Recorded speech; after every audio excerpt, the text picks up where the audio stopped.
नमस्कार, आज हम अध्ययन करने वाले हैं यूपी बोर्ड क्लास 12th की सेकंड बुक विस्टास के फोर्थ चैप्टर द एनिमी का, जिसका अर्थ होता है दुश्मन। बिफोर यू रीड देख लेते हैं। It is the time of the world war, ये वर्ल्ड वॉर का समय है। An American prisoner of war, एक अमेरिकन कैदी, प्रिजनर कैदी ऑफ वॉर युद्ध का, इज वास्ट अशोर, वह के किनारे आ जाता है। इन ए डाइंग स्टेट, एक मरने वाली स्थिति में। एंड ही इज फाउंड, और वह पाया जाता है at the door step of a जापानी डॉक्टर, एक जापानी डॉक्टर के डोर स्टेप पे। डोर स्टेप का मतलब दरवाजा या दरवाजे के पास जो सीढ़ियाँ होती हैं उन पर, बिल्कुल दरवाजे के पास ही पाया जाता है। शुड ही सेव हिम, क्या उसे उसे बचाना चाहिए। एज ए डॉक्टर, एक डॉक्टर होने के नाते, मतलब जो जापानी डॉक्टर है उसे डॉक्टर होने के नाते क्या उसे बचाना चाहिए।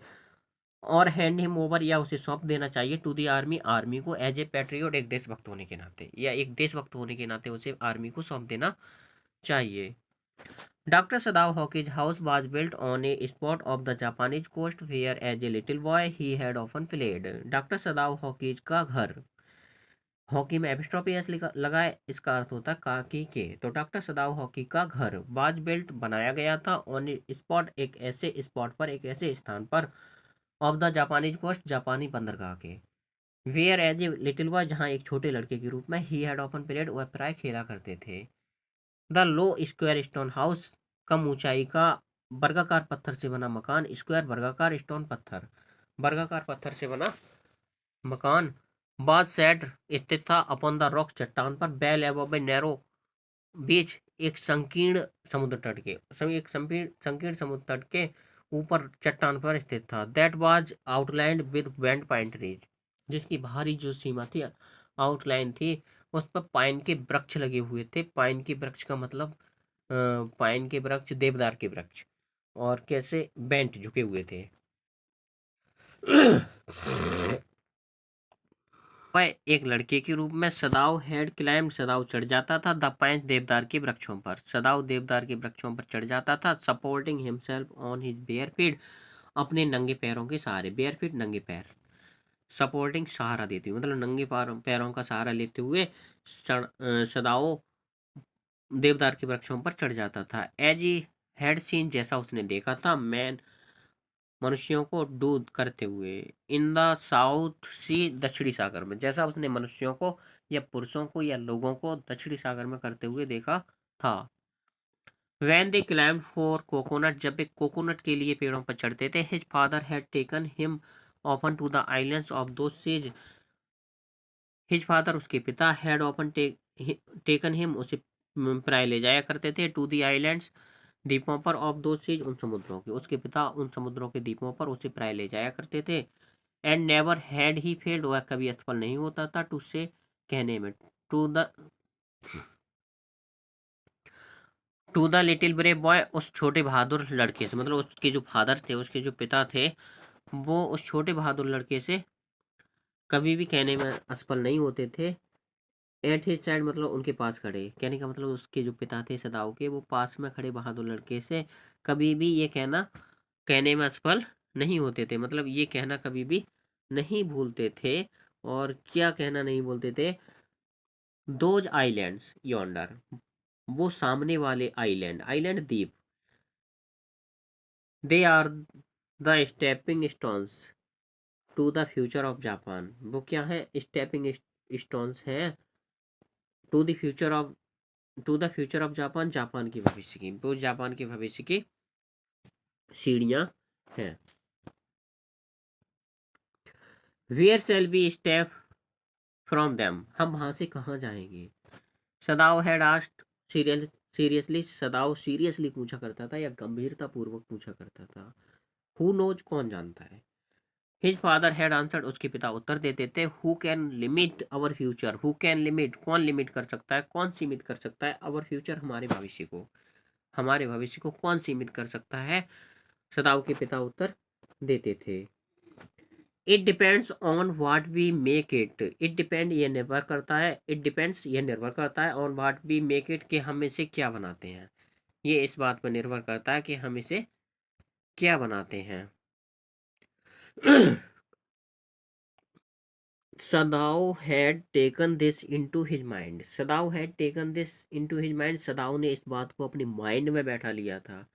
As he did everything his father said, जैसा कि वह अपने पिता की कही हुई हर बात को बैठा लेता था, मतलब हर बात को अपने ध्यान में, अपने दिमाग में भर लेता था, उसी प्रकार से उसने इस बात को भी अपने दिमाग में बैठा लिया था।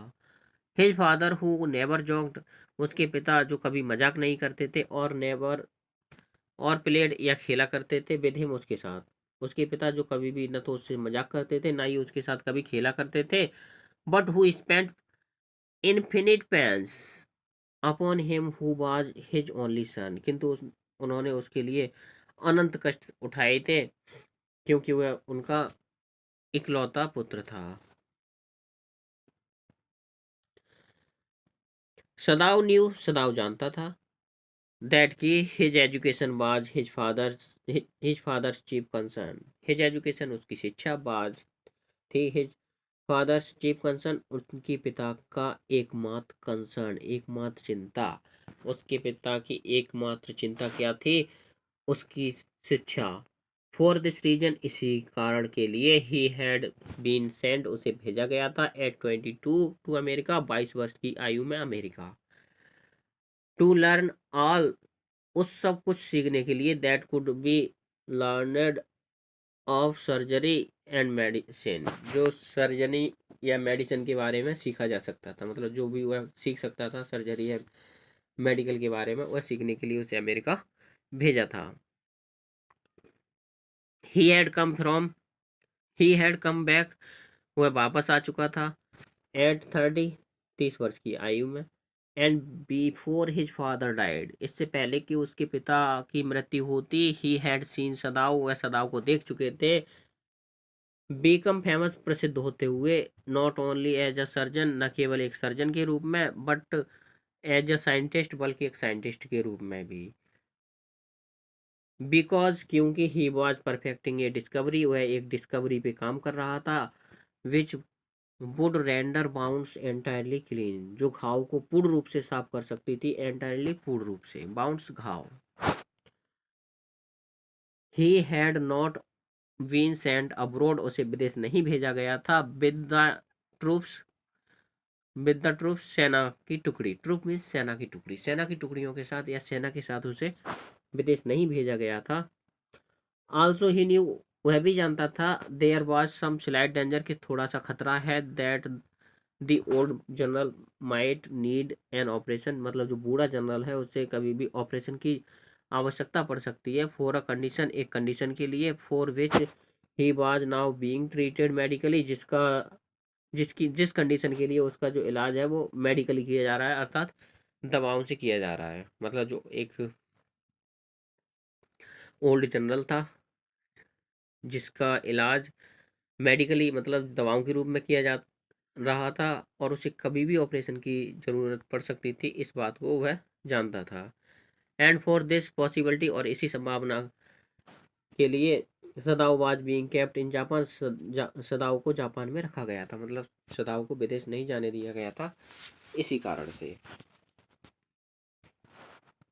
Clouds were rising from the ocean now, clouds were rising, बादल चढ़ रहे थे, ऊपर उठ रहे थे, राइजिंग फ्रॉम द ओशन, महासागर से, नाव, अब महासागर से बादल उठ रहे थे, द अनएक्सपेक्टेड बार्न, और अप्रत्याशित गर्मी, ऑफ द पास्ट, पिछले कुछ दिनों की, पास्ट फ्यू डेज, पिछले कुछ दिनों की, had at the night drawn heavy fog from the cold waves, ठंडी लहरों से भारी कोहरे को ले आई थी, मतलब पिछली कुछ दिनों से क्या अप्रत्याशित रूप से गर्मी पड़ रही थी, और इसी वजह से क्या ठंडी लहरों से कोहरा छा गया था, ठंडी लहरों की वजह से।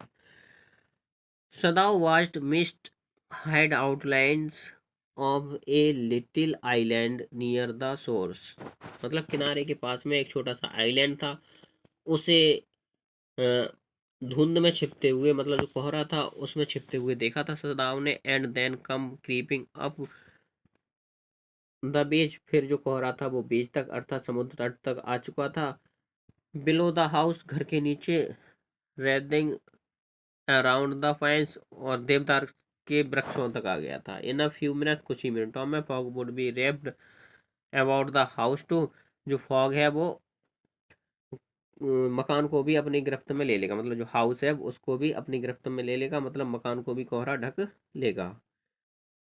देन ही वुड गो, फिर वह जाएगा इनटू द रूम, कमरे में, वेयर हाना, जहाँ हाना हिज वाइफ, उसकी पत्नी, वुड बी वेटिंग, इंतजार कर रही होगी, फॉर हिम, उसका, विद द टू चिल्ड्रन, दो बच्चों सहित, जहाँ उसकी पत्नी हाना दो बच्चों सहित उसका इंतजार कर रही होगी। बट एट दिस मोमेंट, किंतु इस क्षण, द डोर ओपन, दरवाजा खुला, एंड सी लुक्ड आउट, और उसने बाहर झांका या बाहर देखा, और dark blue wooden haori over the kimono, और डार्क ब्लू, एक dark blue, haori over the kimono, kimono पर, मतलब वह एक गहरे नीले रंग की ऊनी हावरी पहनी हुई थी अपनी किमोनो के ऊपर। शी केम टू हिम, वह उसके पास आई, अफेक्शनेटली, प्यार से, and put her arm through his, और उसने उसकी बाह में अपनी बाह डाल दी, एज ही स्टूड, चूंकि वह खड़ा था, स्माइल्ड, मुस्कुराया, एंड सेड नथिंग, और कुछ भी नहीं कहा। ही हैड मेट हाना, वह हाना से मिला था, इन अमेरिका, अमेरिका में, but he had waited to fall in love, किंतु उसने प्यार में पड़ने तक का या प्यार करने का इंतजार किया था विदर, उसके साथ, अंटिल ही वाज श्योर, जब तक कि वह श्योर ना हो गया, निश्चित ना हो गया, सी वाज जापानीज, कि वह जापानीज है। His father would never have received her, उसके पिता ने कभी उसे स्वीकार नहीं किया होता, unless she had been pure in her race, जब तक वह शुद्ध रूप से उनकी जाति की या प्रजाति की नहीं होती। ही वंडर्ड, वह आश्चर्य करता था, ऑफन, प्राय, वह प्राय आश्चर्य करता था या वह प्राय सोचा करता था, whom he would have married, उसने किससे शादी की होती, if he had not met हाना, यदि वह हाना से नहीं मिला होता, and by what luck he had found her in the most casual way, और किसी भी तरीके से, विशिष्ट तरीके से उसने कैसा भाग्य पाया है, बाई चांस, सौभाग्य से, लिटरली, अक्षरशः, at an American professor house, मतलब उसकी मुलाकात कहाँ पे हुई थी, एक अमेरिकन प्रोफेसर के घर पे। The professor and his wife had been kind people, the professor and his wife, और उसकी पत्नी, हैड बीन काइंड पीपल, दयालु लोग थे, एंक्सस, उत्सुक रहते थे, टू डू समथिंग, कुछ करने के लिए, for their few foreign students, अपने कुछ विदेशी छात्रों के लिए, वे अपने कुछ विदेशी छात्रों के लिए कुछ न कुछ करने के लिए तैयार रहते थे, एंड द स्टूडेंट्स, और छात्र, दो बोर्ड, यदि अब बोर हो जाते थे, हैड एक्सेप्टेड दिस काइंडनेस, इस दयालुता को स्वीकार कर लेते थे, एक्सेप्टेड, स्वीकार कर लेते थे, दिस काइंडनेस, इस दयालुता को। Sadao had often told Hana, Sadao प्राय हाना को बताता था, how nearly he had not gone to professor Harley's house, के वह प्राय कितनी ही बार, वह लगभग, हैड नॉट गॉन, नहीं गया होता, to professor Harley's house, professor Harley के घर पे, दैट नाइट, उस रात को, और न जाने का कारण क्या था, द रूम्स, कमरे, और कमरे कैसे थे, वर सो स्मॉल, बहुत छोटे थे, द फूड सो बैड, और भोजन बहुत खराब था, the professor wife so voluble, और जो प्रोफेसर की पत्नी थी वो बहुत बड़बड़ करने वाली थी, बट ही हैड गॉन, किंतु वह जा चुका था, and there he had found Hana, और उसने वहां पे हाना को पाया था, अ न्यू स्टूडेंट, एक नई छात्रा, एंड हैड फेल्ट, और उसने महसूस किया, ही वुड लव हर, वह उसे प्रेम करेगा, if it were at all possible, यदि यह संभव हो सका तो। Now he had felt her hand on his arm, and was aware of the pleasure it gave him, अब उसने, ही फेल्ट हर हैंड, उसने अब उसका हाथ महसूस किया, ऑन हिज आर्म, अपने हाथ पर, and was aware of the pleasure, और उस सुख से वह परिचित था, इट गेव हिम, जिस जो सुख उसने इसे दिया, even though they had been married years enough, यद्यप उन्हें पर्याप्त वर्ष हो चुके थे शादी को, to have the two children, और उनके 2 बच्चे भी थे। For they had not married heedlessly in America, चूंकि उन्होंने जल्दबाजी में अमेरिका में शादी नहीं की थी। They had finished their work at school, उन्होंने अपने स्कूल का कार्य पहले समाप्त किया था, अर्थात अपने स्कूल की जो शिक्षा दीक्षा थी वो समाप्त की थी। And had come home to Japan, और वह जापान आ गए थे। And when his father had seen her, जब उसके पिता ने उसे देख लिया था, मतलब सदाओ के पिता ने हाना को देख लिया था। The marriage had been arrange, शादी तय की गई, अरेंज की गई। In the old Japanese way, पुराने जापानी तौर तरीकों के हिसाब से और रीति रिवाजों के हिसाब से। Although Sadao and Hana had talked everything over beforehand, यद्यप सदाओ और हाना इस मसले पे पहले से ही बात कर चुके थे। They were perfectly happy, वे पूर्ण रूप से खुश थे। She laid her cheek against his arm, उसने अपना गाल उसके हाथ पर या उसकी भुजा पर रख दिया, मतलब अपनी गाल से उसकी भुजा को टच किया। It was at this moment, यही वो क्षण था, दैट बोथ ऑफ देम, उन दोनों ने ही, saw समथिंग, कुछ देखा, ब्लैक, काला, come out of the mist, धुंध से बाहर आता हुआ या कोहरे से बाहर आता हुआ। इट वॉज ए मैन, यह एक व्यक्ति था। He was flung up out of the ocean, ये समुद्र से बाहर आ गिरा था। फ्लंग मतलब समुद्र से बाहर आ गिरा था या समुद्र से बाहर धकेल दिया गया था। इट सीम्ड, ऐसा प्रतीत होता था। To his feet by a breaker, he staggered a few steps, his body outlined against the mist, मतलब वह ही स्टैगर्ड, स्टैगर का मतलब होता है लड़खड़ाते हुए चलना। ही स्टैगर्ड मतलब वह लड़खड़ाते हुए चला। अ फ्यू स्टेप्स, कुछ कदमों तक। His body outlined against the mist, और उसकी शरीर की आकृति कोहरे में बन रही थी। His arms above his head, उसकी जो भुजाएं थी, हाथ थे, वो उसके सिर के ऊपर थे, above his head. Then he cold mist hid him again, then फिर द कॉल्ड मिस्ट मतलब जो चक्कर खाता हुआ कोहरा था, धुंध थी, उसने उसे फिर से हिड कर दिया, अर्थात छिपा लिया। हु इज दैट, वह कौन है? हाना क्राइड, हाना चिल्लाई। सी ड्रॉप्ड सदाउज आर्म, उसने सदाऊ का हाथ छोड़ दिया। And they both lean over the railing of the veranda, और वह बरांडा की रेलिंग पे झुक गए।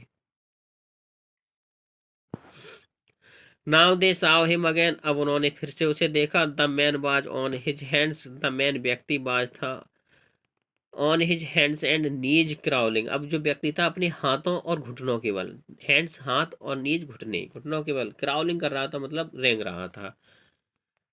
जिस प्रकार से छोटे बच्चे जो खड़े होकर चल नहीं पाते हैं, तो वो अपने हाथ और पैरों के बल चलते हैं, उसी प्रकार से वह व्यक्ति भी चल रहा था। देन दे साव हिम, फिर उन्होंने उसे देखा। फॉल ऑफ हिज फेस, उसके चेहरे के अपने चेहरे के बल गिरते हुए, फिर उन्होंने उसे चेहरे के बल गिरते हुए देखा। एंड लाई देयर, और वह वहीं पे पड़ा रह गया, अर्थात गिरा का गिरा रह गया। ए फिशरमैन परहैप्स, शायद एक मछुआरा, सदाऊ सेड, सदाऊ ने कहा। Washed from his boat sorry washed from his boat, वह शायद अपनी नाव से बह आया है। ही रैन क्विकली, वह शीघ्रता से दौड़ा। डाउन द स्टेप, सीढ़ियों के नीचे। एंड बिहाइंड हिम, उसके पीछे। हाना केम, हाना आई, और उसके पीछे हाना आई। हर वाइड स्लीव फ्लाइंग, उसकी जो स्लीव्स थी, आस्तीन थी, वो उड़ रही थी। अ माइल और टू अवे, 1 या 2 मील दूर। ऑन आइदर साइड, दोनों तरफ। देयर पर फिशिंग विलेजेस, मछुआरों के गांव थे। But there was only the bare and lonely coast, किंतु वहां तो क्या था, केवल एकांत, अकेला कोस्ट था, मतलब बंदरगाह था। डेंजरस विद रॉक्स, जिसकी जो रॉक्स थी, चट्टाने थी, वो कैसी थी, डेंजरस, खतरनाक। The Surf beyond the beach was spiked with rocks, the Surf मतलब जो सर्फ था, बियॉन्ड द बीच, जो समुद्र तट के परे, वाज स्पाइक्ड विद रॉक्स, वो कैसा था, नुकीली चट्टानों को बना था। स्पाइक्ड विद रॉक्स, चट्टानें जो कैसी थी, स्पाइक, नुकीली।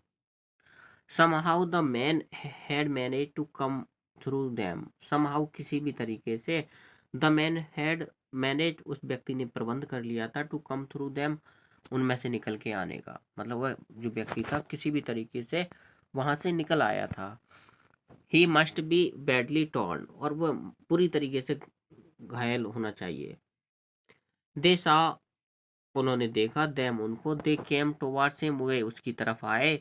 That indeed it was so, और वास्तव में ऐसा ही था। The sand on one side of him, उसके एक तरफ की जो सैंड थी, रेत थी, had already a strain of red soaking through. Already ये stain of red soaking through, मतलब उस पे क्या था, स्टेन, पहले से ही एक धब्बा था, लाल धब्बा था।